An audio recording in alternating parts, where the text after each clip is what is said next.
Space was quiet. Too quiet. For 200 years, no one had heard anything from the Sol system. Earth was supposed to be gone, destroyed in a forgotten war. Nothing but ashes, dust, and wreckage. The Galactic Union had sealed the records. Sol system became a forbidden zone. Anyone who entered never came back. But now, something had changed. A signal short, sharp, and clear-cut across space. It wasn't just background noise. It wasn't a ghost echo. It was real, and it came from Earth. On board the Union listening post Aranine, deep in the Zarian sector, Technician Harn was finishing his shift. He was bored. His screens never showed anything interesting. Just drifting space, dead signals, and traffic data from Union freighters. But then all at once, every screen blinked red. A sound played through the speakers. One word. Voiced human. Male. Old, he said. We remember. Then silence. Harn froze. His forearms trembled. His wide eyes stared at the blinking signal. Command, he shouted, slapping. The comms panel. We just received a signal from the Sol system. It's in old Earth English. The voice on the other end didn't answer right away. Then came the reply. Are you sure? It's real, Harn whispered. It came from Earth. Across the galaxy, alarms rang. The Union's High Council gathered in secret. 7 species sat around. The dark table. No lights, no media. It's not this time. The Varnak's prime speaker leaned forward. His scales shimmered in the low glow. It was a single word, he asked. Yes, replied Admiral Vesk, a war veteran who hadn't spoken. Of Earth in over a century, word used in human military codes, it means activation, retaliation, a promise. The room fell silent. Counselor Ellen was the only human present, and one who had been born generations after Earth spoke nervously. But Earth was destroyed. Right? Right? The others didn't answer, because they all remembered something. The public never knew. 200 years ago, the Galactic Union made a mistake. Earth was rich in resources. Its people were strong, clever, and unpredictable. The Union thought humans could be controlled. When Earth refused to hand over their technology, the Union sent fleets to pacify the planet. No one really knew what happened next. The fleets stopped reporting, scouts vanished. Then came silence. A wall of static, and Earth went dark. The Union told everyone that the war ended in fire, that Earth destroyed itself, but the truth was different. The truth was worse. The truth was buried back. In the present, the signal didn't stop. It repeated every 33 minutes. We remember. Simple, calm, but chilling. Some believed it was an automated loop, an old emergency beacon from the past, but others weren't so sure, because along with the voice came coordinates, a point near Earth's broken moon. The Council had a decision. To make? Ignore it. Or investigate. They voted barely. And a scout ship, the Dancer of Winds, was dispatched to Sol. The crew of the Dancer of Winds didn't like the mission. Captain Trillax, a thin, cautious species from the border worlds, stood. At the front of the bridge, he looked at the Sol system on the main screen. It looked empty, dead. But sensors were acting strange. No comm signals, no radiation trails, no satellites, said his science officer. But I detect something orbiting the moon. A station. Trillax asked, Too small, but it's transmitting. Put it on screen. A small object appeared, old, covered in debris, rusted and ancient, somehow still powered. A satellite, with a single symbol still visible. A blue circle, a white star. The flag of old Earth. The signal came from that. They approached slowly, but when they got too close, the satellite turned to face them. Its long-dead engines flickered. A second signal came. Warning, leave now. No emotion. The ship's systems, glit. One of the engines shut down. Back away. Trillax shouted. The helmsman didn't argue. He reversed fast, and the satellite powered down again, dead silent, like nothing had happened. The report from the Dancer of Winds caused panic in hidden places, in the Council, and black site, governments and pirate networks, even among the rebels, because that satellite shouldn't be alive. It shouldn't have recognized a Union ship. It shouldn't have spoken, but it did, and it was watching. At a secret Union archive deep beneath the ice of Velithicinine, an old man sat in a locked chamber. He was human. One of the last clean descendants from the time before Earth fell. He listened to the signal again and again and again. His hands shook. He turned to the others in the room, scientists, intelligence officers, historians. He said only this: they survived. Somehow they survived. And if they've been silent for 200 years, then whatever they built during that time, they're not ready. Across the galaxy, in dark corners, others were preparing. Pirates, scavengers, warlords. They had ignored Earth's ruins for generations. Now, they saw opportunity. If humans were back, maybe they were weak.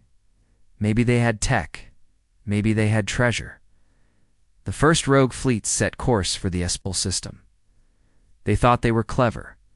They thought they would be rich. They thought Earth was still broken. They were wrong, because far, far beneath the surface of Earth's burned crust, in caverns deeper than any scanner could reach, something huge was waking up. Engines hummed, metal groaned, old machines, built with fury and precision, activated one by one.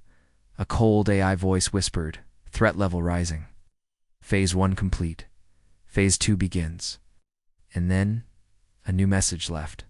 Earth, shorter than the first, even colder, it said, judgment is near. In a hidden vault on the galactic capital, a forgotten report flickers on an ancient terminal. It details the last mission to Earth classified Epsilon Black.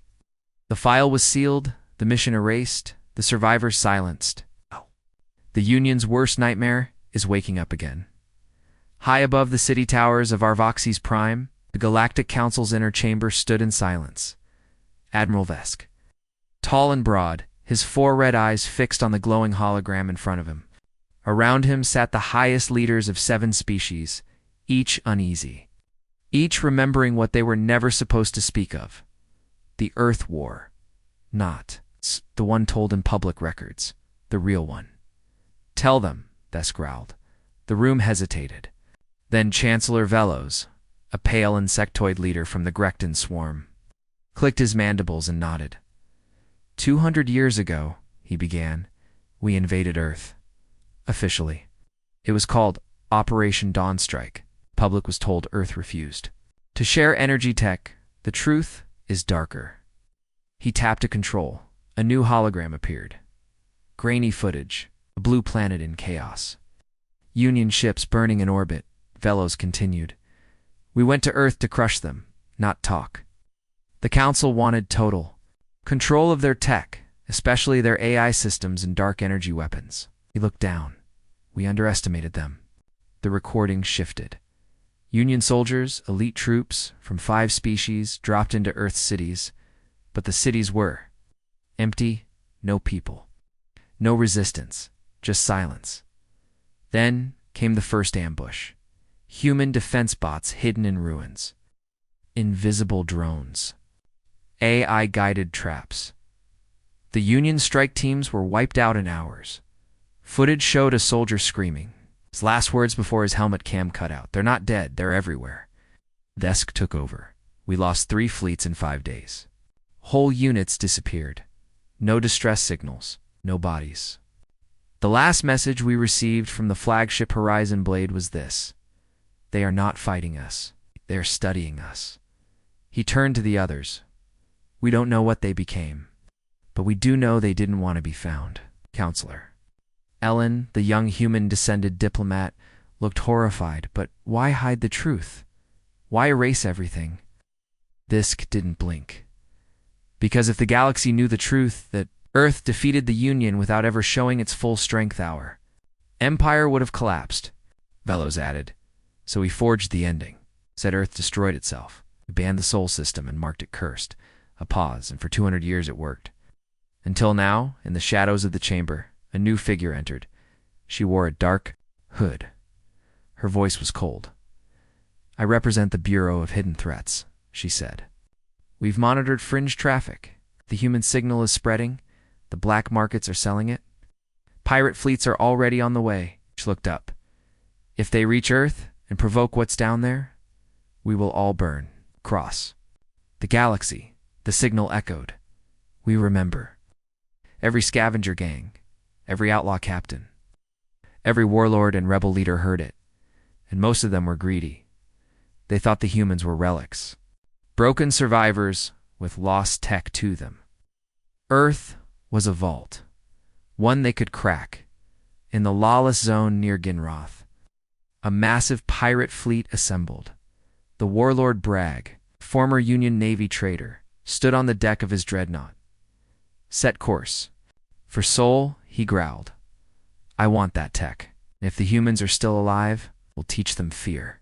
The others cheered, but no one noticed the silent drone hovering just outside the system. Its shape was sleek, black, angular, not Union, not pirate, human, back on Arvoxy's prime. Admiral Vesk stood before the council one last time.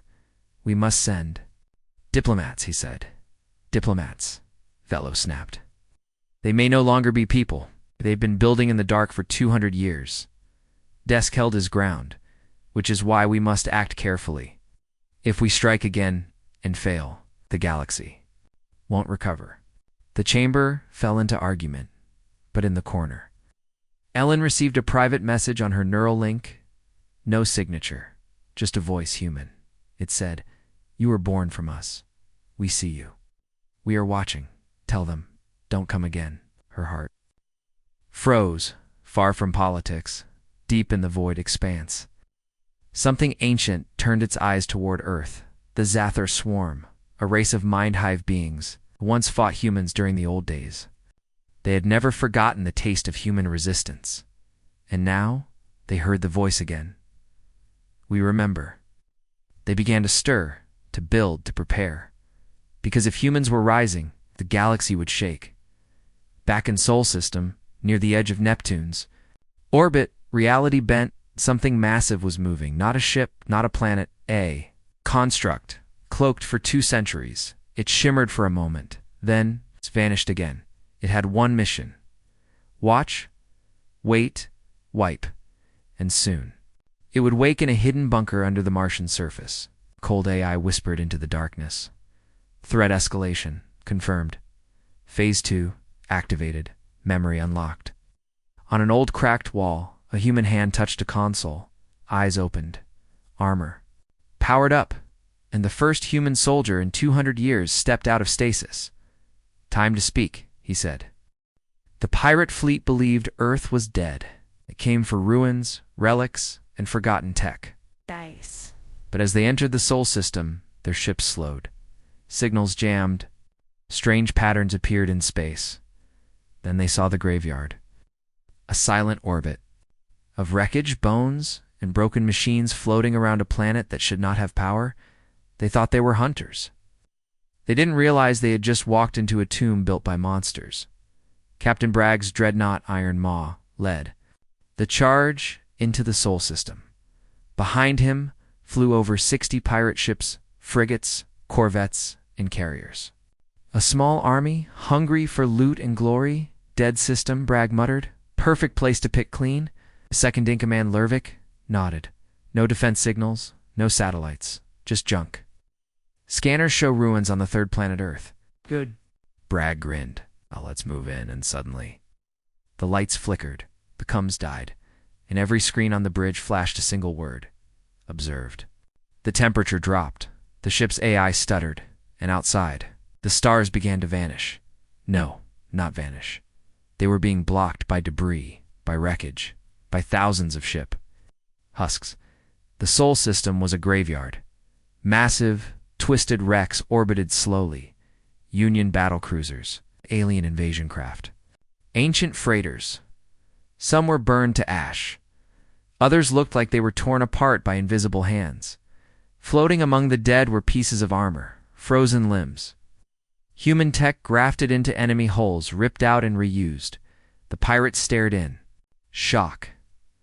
What? What is this? Lurvik whispered. Every fleet that tried to reach Earth, Bragg said, his voice dry. This is where they ended. And then the music started. Soft human, old Earth opera, something only history nerds I know.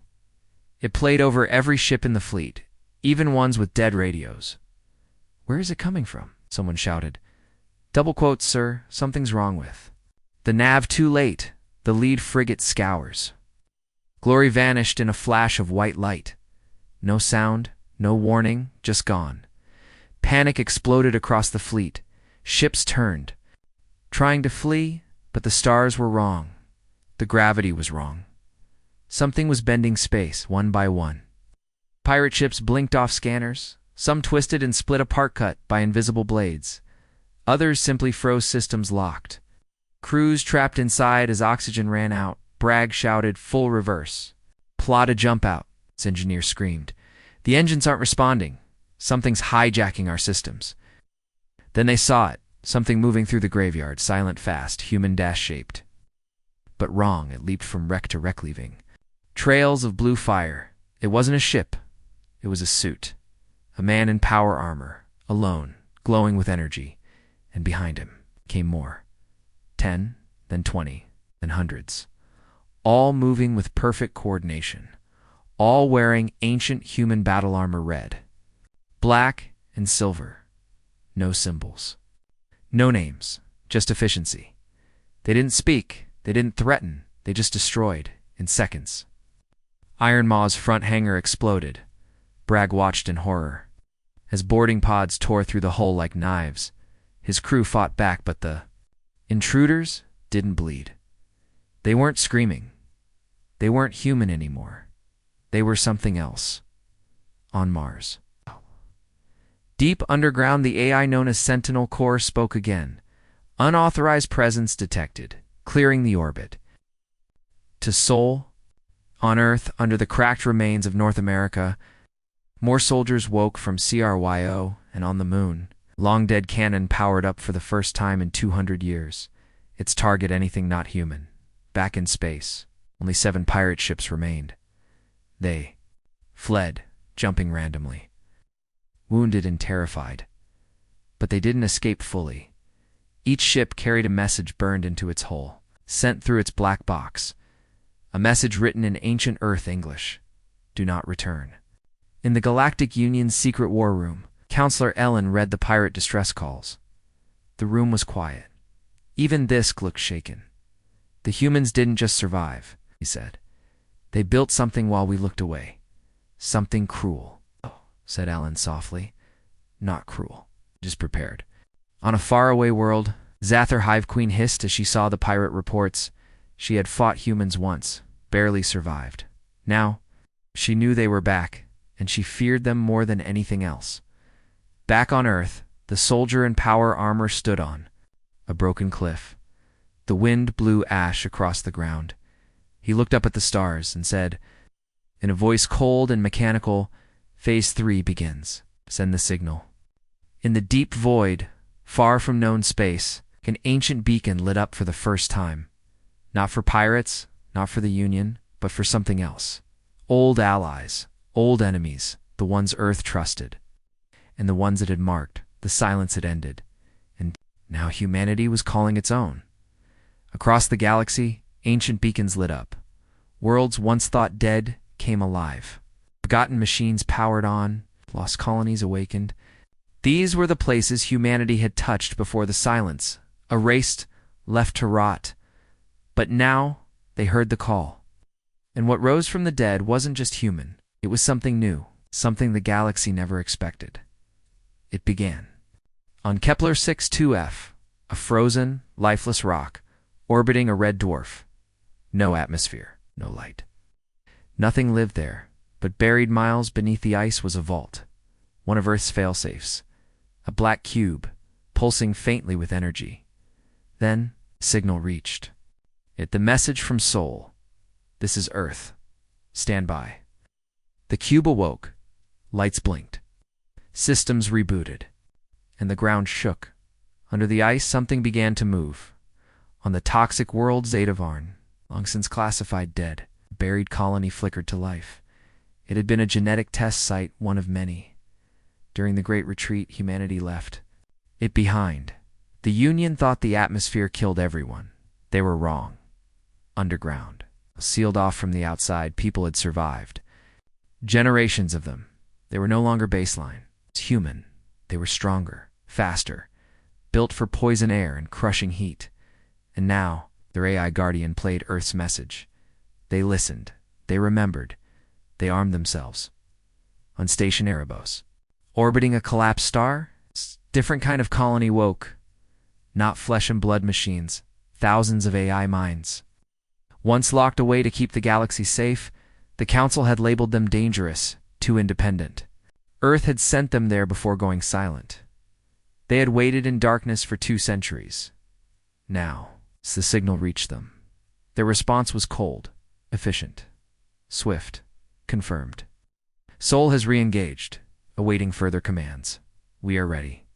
In the deepest reaches of Sector Null, far beyond mapped space, derelict mining station came online. It was silent for 200 years. Then one man blinked awake in a CRYO pod, disoriented, old, but alive. A survivor of the last human fleet. He looked at the blinking screen. Earth lives, it said. He smiled. About damn time. The signal rippled outward. Across space, humans who had been hiding, waiting, or trapped by war began to stir. On colony moons, on drifting stations, on prison planets long forgotten, all heard the message. All responded. And not just humans, Earths. Old allies or alien species who once stood by humanity heard it too. Some wept, some feared, but many began to move in the Galactic Union chambers. Chaos erupted. Reports flew in from all sectors, dead systems activating. AI networks unspooling across blacked-out zones. Colony traces confirmed in more than 50 forbidden worlds. Counselor Velos slammed his clawed hand on the table. How many are responding? Admiral Desk answered grimly. All of them. The council stared in silence. The human silence wasn't passive. It was planned. It was a trap, Counselor. Allie Stood in the shadows. Holding her breath, she had seen the pirate footage. She had read the black files. Now she understood. Earth had faked its death and seeded the galaxy with something far worse than War Machine's hope. Hope that humanity could return. Hope that it might lead again. Hope that scared the Union more than weapons ever could. Meanwhile, in deep space, the Zather Hive met. In the void, the Queen hissed. Our old prey calls to the stars. A Swarmlord answered, then we answer. Not with words, with teeth. They launched a biofleet. Thousands of organic warships pulsing with hunger. Their target, Sol. But the humans weren't just calling allies. They were testing the galaxy, watching who would come in peace, and who would come to conquer. And for those who came to conquer, something worse than soldiers waited, on the edge of the Orion Corridor. A fleet of mercenaries entered a once-dead human system. They expected ruins.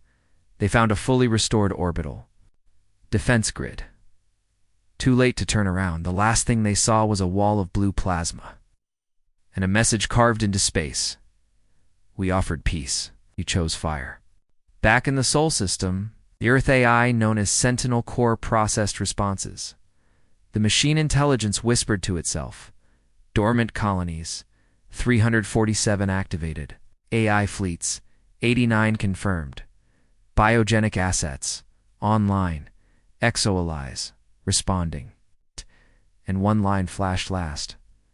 Protocol Apex, unlocked.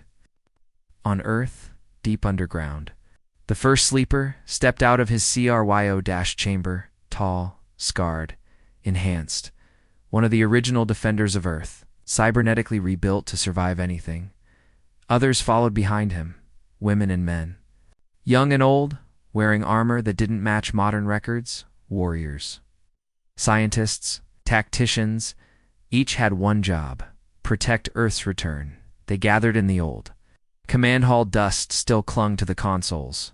but the map on the wall glowed. It showed Earth, and above it, a single blinking phrase: Galaxy, inbound. Oh. They were coming. The good, the bad, and the forgotten. Humanity was no longer hiding. It was preparing to speak. Louder than ever. The Galactic Union had ruled for centuries. Its laws, its fleets, its control and challenge since Earth went silent. But now, after 200 years, the humans had spoken again. Their message shook the galaxy. Their old colonies were waking, and worse. They weren't asking for peace. They were just waiting.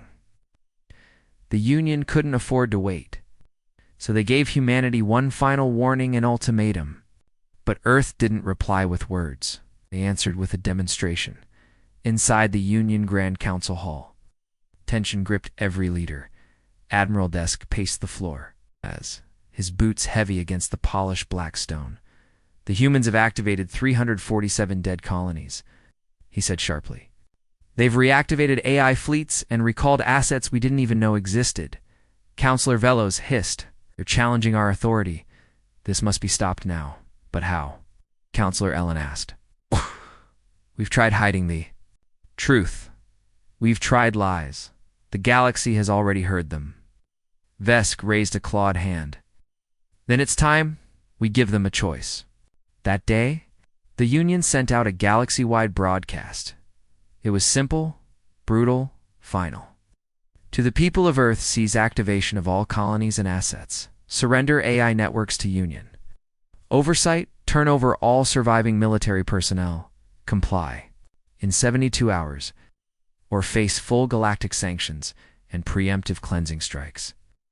The message was translated into over 1,000 languages. The countdown began. Across the galaxy, news feeds exploded. Most believed the Union wouldn't follow through.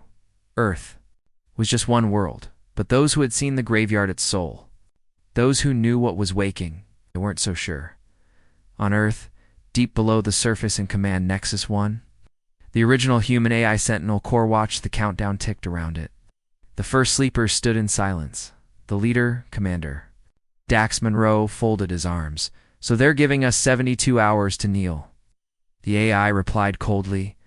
Kneeling was never part of our design.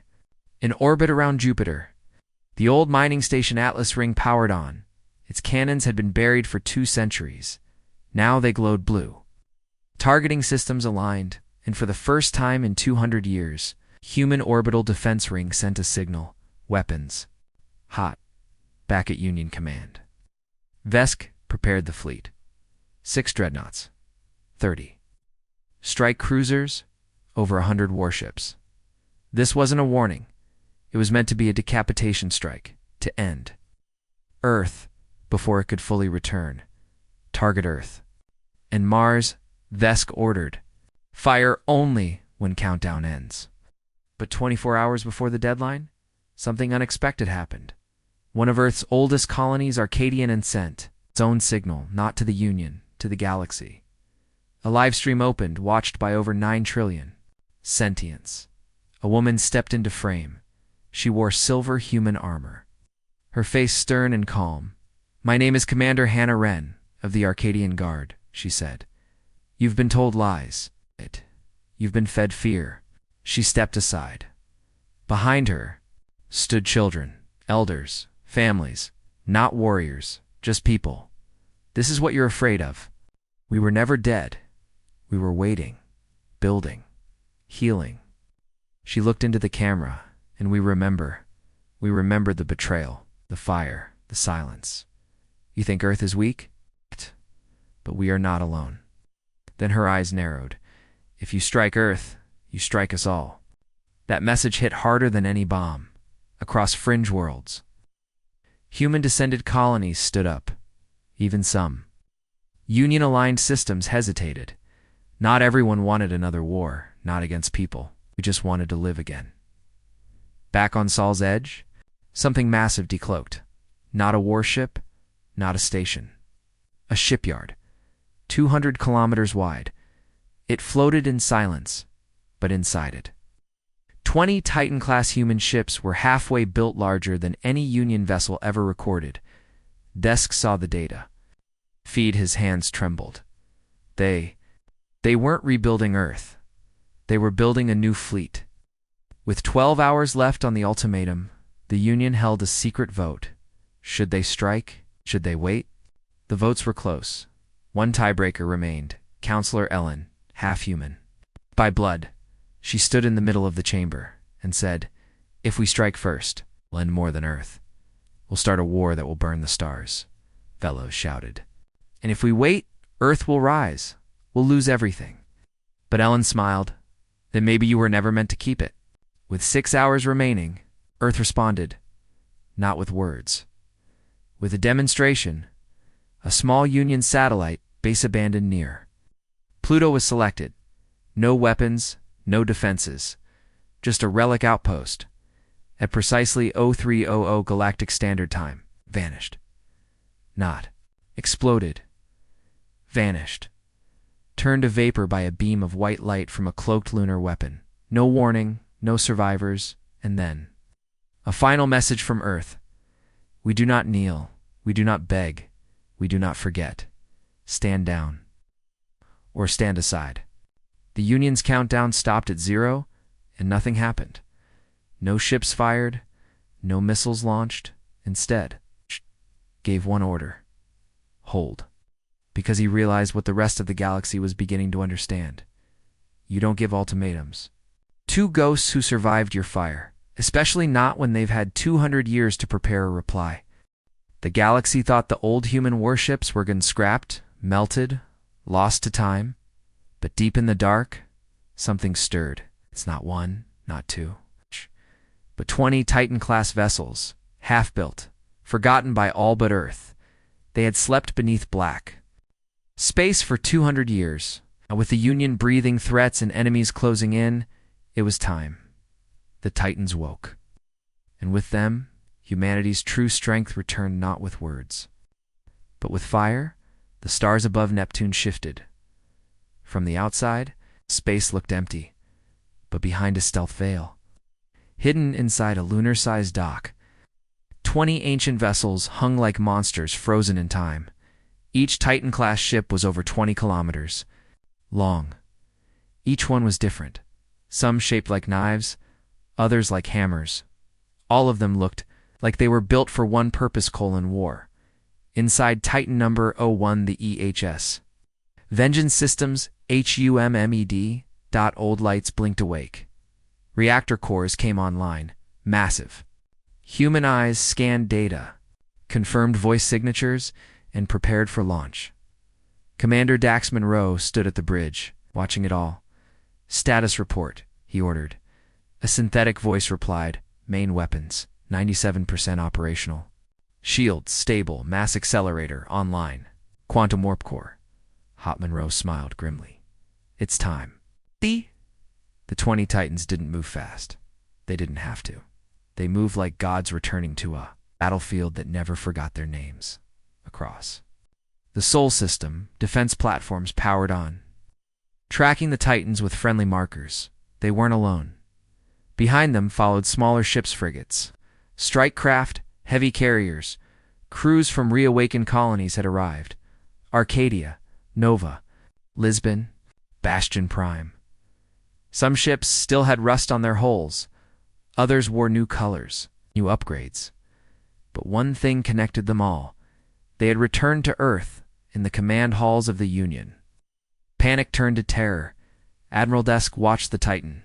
Footage. "They were building this while we thought they were dead," he whispered. Velos slammed his claws on the table. "We must strike now, before they move."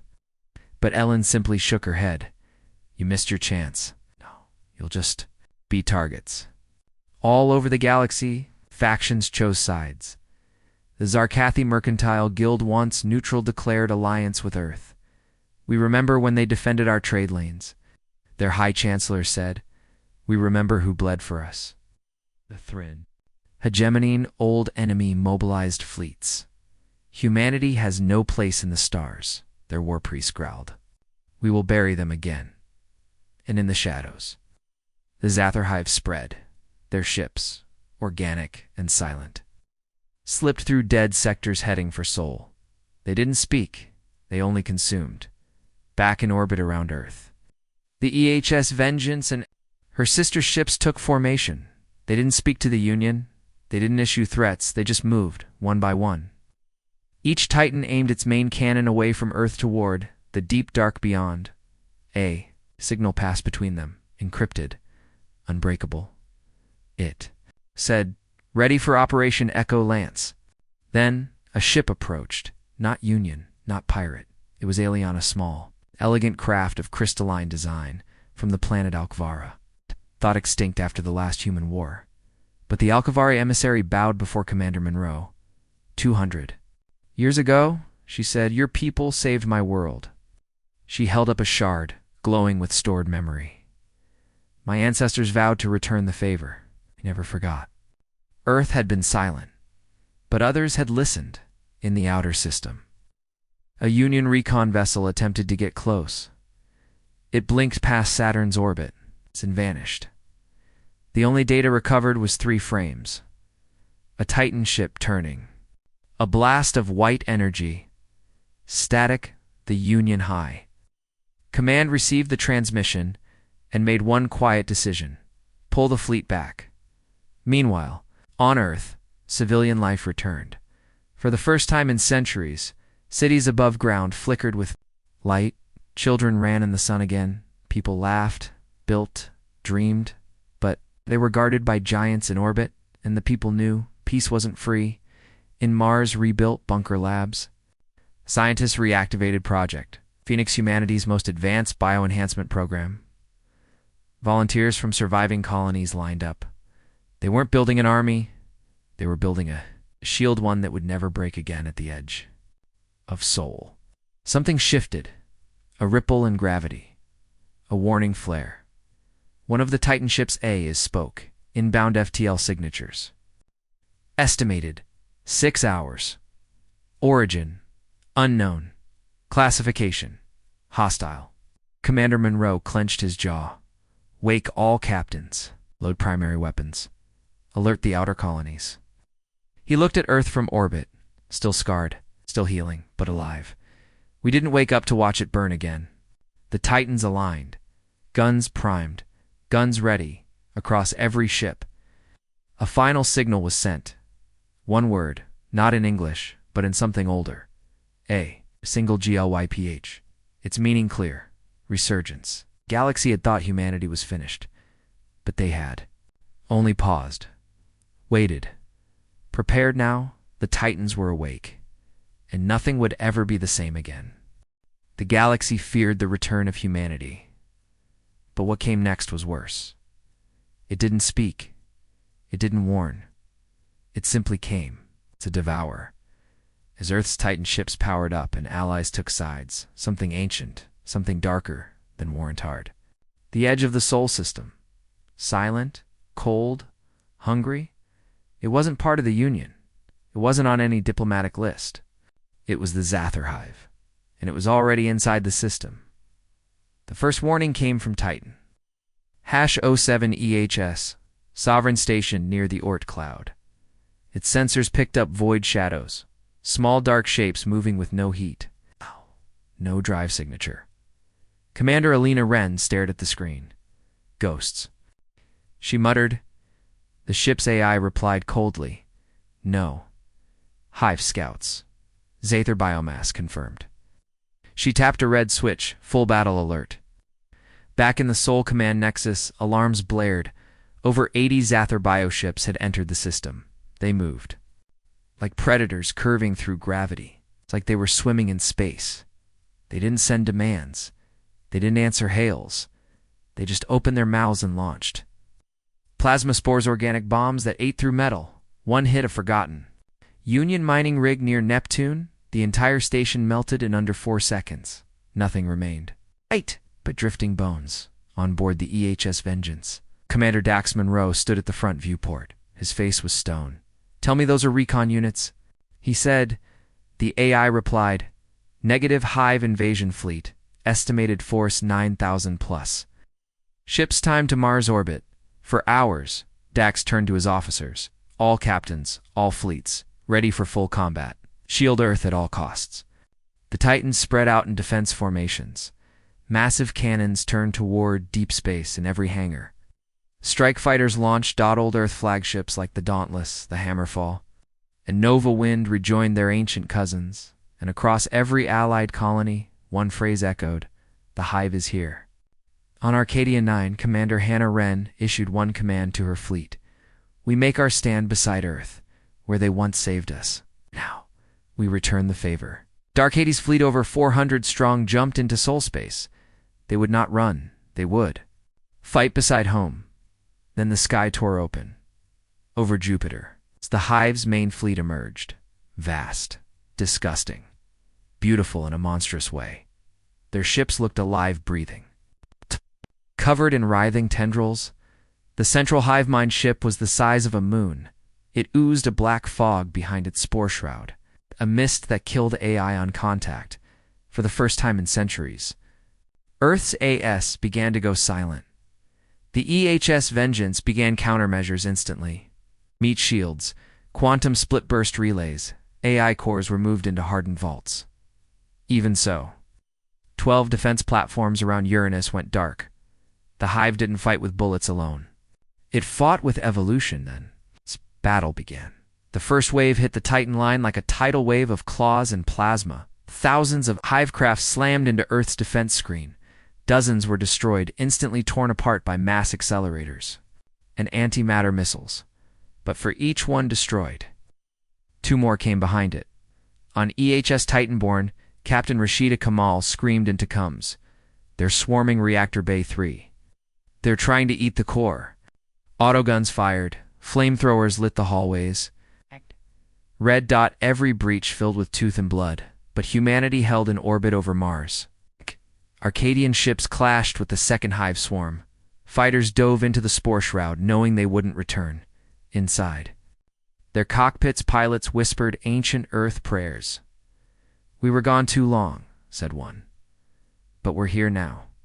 Then she rammed her ship into a Hive cruiser's heart, detonating her core end, taking 8 enemy ships with her, on Earth.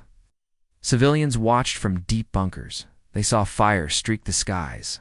They heard the roar of orbital cannons. They listened to the echoes of a second war for survival. One girl whispered to her brother, "Is this how it ends?" But their mother said, "No, this is how we show them who we are." In the darkest hour, humanity changed the game at the edge of the battle. A black pyramid rose from the ruins of Luna, a secret weapon, codenamed Project Fury. It fired a single beam, one Hive capital ship, over 10 kilometers long, shattered instantly like glass struck by a hammer. Shock rippled through the battlefield. Then Earth broadcast a single signal to every species watching. "This is not our end. This is our answer." Hive ships faltered. Their tactics shifted. They weren't used to resistance. Certainly not from the long-forgotten humans. Then the Titan ships moved. Not just defending, but advancing. For every human warship lost, the Hive lost 20. They hadn't expected to face Titans, let alone 20 of them. Inside the hive mind ship, something stirred.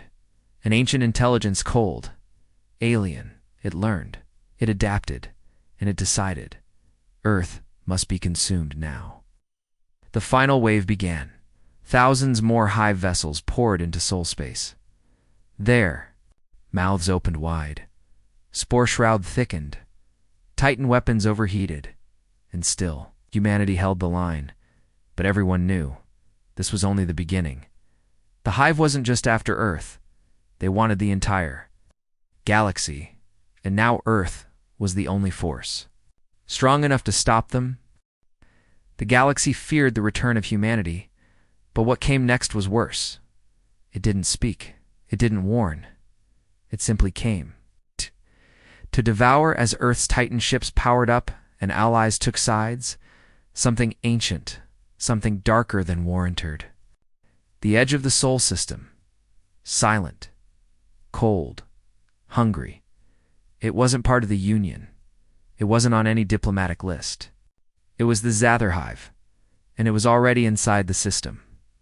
The first warning came from Titan. -07EHS, Sovereign stationed near the Oort cloud. Its sensors picked up void shadows, small dark shapes moving with no heat. No drive signature. Commander Alina Wren stared at the screen. Ghosts? She muttered. The ship's AI replied coldly, No, Hive Scouts. Zather biomass confirmed. She tapped a red switch. Full battle alert. Back in the Sol Command Nexus, alarms blared. Over 80 Zather bioships had entered the system. They moved. Like predators curving through gravity. They were swimming in space. They didn't send demands. They didn't answer hails. They just opened their mouths and launched. Plasma spores organic bombs that ate through metal. One hit a forgotten Union mining rig near Neptune. The entire station melted in under 4 seconds. Nothing remained but drifting bones on board the EHS Vengeance. Commander Dax Monroe stood at the front viewport.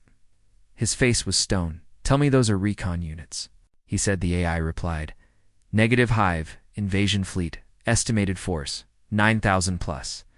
Ship's time to Mars orbit, 4 hours. Dax turned to his officers. All captains, all fleets, ready for full combat. Shield Earth at all costs. The Titans spread out in defense formations. Massive cannons turned toward deep space in every hangar. Strike fighters launched old Earth flagships like the Dauntless, the Hammerfall. And Nova Wind rejoined their ancient cousins. And across every Allied colony, one phrase echoed. The Hive is here. On Arcadia 9, Commander Hannah Wren issued one command to her fleet. We make our stand beside Earth, where they once saved us. Now we return the favor. Arcadia's fleet, over 400 strong, jumped into Sol space. They would not run. They would fight beside home. Then the sky tore open over Jupiter. The Hive's main fleet emerged. Vast, disgusting, beautiful in a monstrous way. Their ships looked alive, breathing, pulsing, covered in writhing tendrils. The central Hive mine ship was the size of a moon. It oozed a black fog behind it, the Spore Shroud, a mist that killed AI on contact. For the first time in centuries, Earth's AS began to go silent. The EHS Vengeance began countermeasures instantly. EMP. Shields, quantum split burst relays. AI cores were moved into hardened vaults. Even so, 12 defense platforms around Uranus went dark. The Hive didn't fight with bullets alone. It fought with evolution. Then, battle began. The first wave hit the Titan line like a tidal wave of claws and plasma. Thousands of Hivecraft slammed into Earth's defense screen. Dozens were destroyed, instantly torn apart by mass accelerators and antimatter missiles. But for each one destroyed, 2 more came behind it. On EHS Titanborn, Captain Rashida Kamel screamed into coms. They're swarming Reactor Bay 3. They're trying to eat the core. Autoguns fired, flamethrowers lit the hallways. Red dot every breach filled with tooth and blood, but humanity held in orbit over Mars. Arcadian ships clashed with the second Hive swarm. Fighters dove into the Spore Shroud knowing they wouldn't return. Inside their cockpits, pilots whispered ancient Earth prayers. We were gone too long, said one, but we're here now. Then she rammed her ship into a Hive cruiser's heart, detonating her core and taking 8 enemy ships with her. On Earth, civilians watched from deep bunkers. They saw fire streak the skies. They heard the roar of orbital cannons. They listened to the echoes of a second war for survival. One girl whispered to her brother, "Is this how it ends?" But their mother said, "No, this is how we show them who we are." And then the darkest hour, humanity changed the game at the edge of the battle. A black pyramid rose from the ruins of Luna, a secret weapon, codename Project Fury. It fired a single beam. One Hive capital ship, over 10 kilometers long, shattered instantly like glass struck by a hammer. Shock rippled through the battlefield. Then Earth broadcast a single signal to every species watching. This is not our end. This is our answer. Hive ships faltered. Their tactics shifted. They weren't used to resistance. Certainly not from the top forgotten humans. Then the Titan ships moved. not just defending, but advancing. For every human warship lost, the Hive lost 20. They hadn't expected to face Titans, let alone 20 of them. Inside the hive mind ship, something stirred. An ancient intelligence cold, alien it. Learned it adapted, and it decided. Earth must be consumed now. The final wave began. Thousands more hive vessels poured into soul space, their mouths opened wide. Spore shroud thickened. Titan weapons overheated, and still, humanity held the line. But everyone knew this was only the beginning. The hive wasn't. Just after Earth, they wanted the entire galaxy. The hive had come to end humanity. The Union had betrayed Earth. The galaxy watched in silence. And then the humans spoke. Not with fear, not with mercy, but with a voice so powerful it shook the stars. This wasn't a whisper. This wasn't a warning. This was Earth's final word, and it was war. The hive's final wave struck like a storm of nightmares. Thousands of bioships screamed through the void. They didn't fire guns. They launched themselves, slamming into Titans, wrapping them in tendrils, and trying to tear them apart piece by piece. Titan. #09 EHS Iron. Voured, exploded in a flash of blue fire. But it didn't go alone. Its Captain Admiral Huang, overloaded. The fusion core before death? It's taking 350 hive ships with her. Commander Monroe stood on the bridge of EHS's Vengeance, face lit by enemy markers on the screen. Status? Asked. Hull integrity? 52%. Primary railgun, offline. Fury cannon, charging. High forces, 6,800 active and closing fast. He looked at Earth's glowing surface below, at the world they had rebuilt, at the home they would not lose again, and he said, "Then we speak now across." Every remaining Titan, secure transmission opened. Voice only. No code, no encryption, just words. Monroe's voice echoed. "To the hive, you were never invited. You were never warned. Because we thought you'd never be stupid enough to wake us." He paused. "But now you're here, and so are we. Welcome." To humanity's answer. Then Earth itself spoke, buried under Antarctica.